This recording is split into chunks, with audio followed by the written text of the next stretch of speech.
Right, just a bit of an unboxing video here. Well, I say unboxing, most of this stuff's already unboxed, but just a little haul that I've just picked up. A friend of mine's just clearing out some stuff from his house, Alabama Shrimp on Twitter. So I've purchased this stuff off him and some quite good quality stuff here. So, but a lot of it's in sort of like, well, either not working or unknown condition. So I've got quite a lot of work to do on some of these things just to make sure they're safe. Try and get them booted up. So hopefully there might be some video fodder for the next few weeks. So let's have a look first at the stuff that's already out. What we got here? So I mean, this is my first ever Apple product. I've never ever owned any Apple products ever before. Never been a big Apple fan, but here we go. I like the look of this little box. It's an Apple Macintosh Classic 2. Don't know much about it at all, really. I don't think it powers on, but we'll have a look. I'll check out the power supply and stuff first, and then try it, see if I can get it to power up. But there you go, Apple Macintosh 2. Like I say, don't know much about it, but looking forward to finding out a bit about it. But I definitely like the design, the look of it, so even if it's complete trash inside, I might just keep it as a display piece actually. So that comes with its keyboard and mouse. So there we go with the keyboard and the mouse. Seems to be clicking and working alright. Buttons feel quite soft, they're not clicky, but they've got these amount of travel in them. That little keyboard there. I don't know if that's original. For me, it's the clearly Apple keyboard and mouse, so I'm guessing it's original for the Apple Macintosh Classic 2. Over here, I've got something I'm a bit more familiar with. This is an IBM PS2. It's Personal System 2 Model 55SX, made in the UK apparently. So look at the nice clicky switch on the front there. Yeah, 3.5 inch floppy drive. I mean, it's pretty grubby. Again, I don't think it's necessarily in a power-upable condition. First thing I want to do is just open this thing up and have a look at batteries, things like that inside. Just make sure everything's okay. Give it a bit of a clean. I think it needs a bit of a clean. And then have a look at this power supply, just make sure it's safe, and then see if I can power it up. You can see it work there. I'm not really sure what that big wide port is. Some sort of SCSI maybe.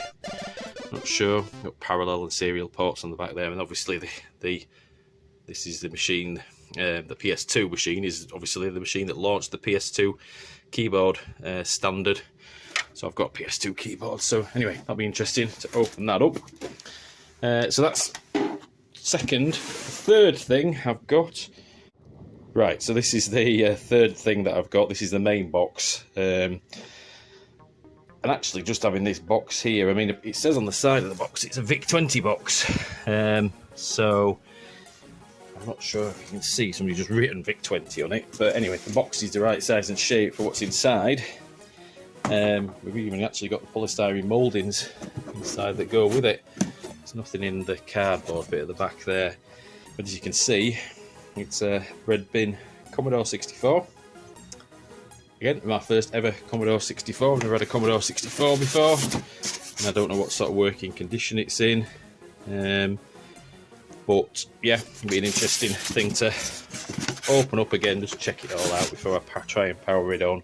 I do have a bit of power problems, which I'll explain to you in a second. I think this is the original manual that came with it. That's in really good condition, is that manual actually. Probably worth as much as I've paid for it on its own anyway. But anyway, I'll keep it with the Commodore 64. That's my intention, is to keep it and use it.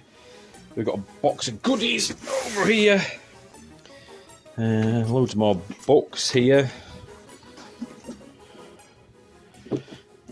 Commodore computer, VIC-20. What else we got here? Advanced Commodore 64 Handbook.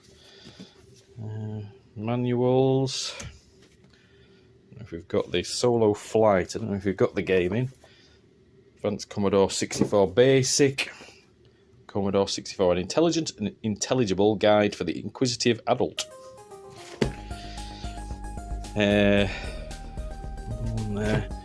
Oracle. Interesting. Right. Snooker pool. Red arrows. Some games here. I think these are something for they're probably for that flight simulator, right? There's some sort of chart or something for playing that flight simulator game.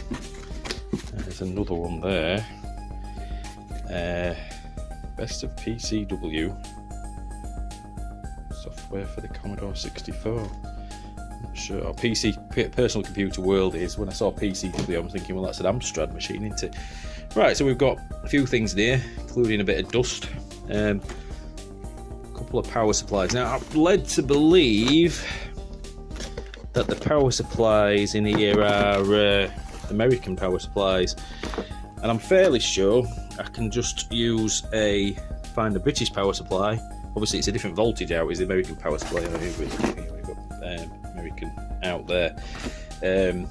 So hopefully, I could just buy a new power supply, and it should power up. I'm fairly sure that's how the Commodore works. It probably has NTSC out if it is an American Commodore 64, but if it's got composite, I think it's got RGB as well. That doesn't really matter. It's not going to be an issue. Data cassette. Data connector there. Alright, so we've got a few bits and pieces. Joystick. What's the joystick? Space. So it's Spectre Video joystick, it says on it.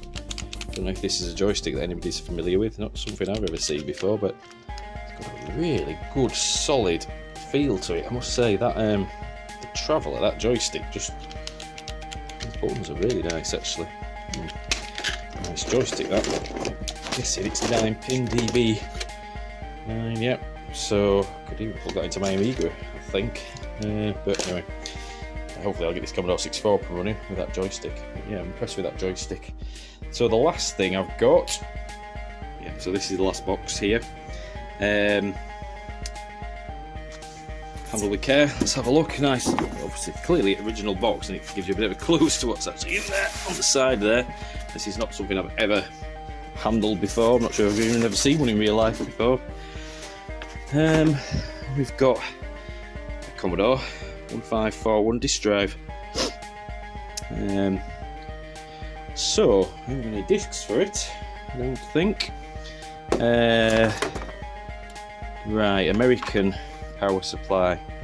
Let's see if there's an input selector on there. We've got cables, various cables for it. Let me just get it out of the box. I mean, this bit looks like it's actually in very clean condition. It's a lot cleaner than everything else. I gave most of the stuff a bit of a wipe down before I brought it out of the car, but have we got a power select on the back of here? So I mean, this is going to be the issue because it's 117 volts, so it's American voltage. But what's this dial here for? Will that dial change it to 240 volts?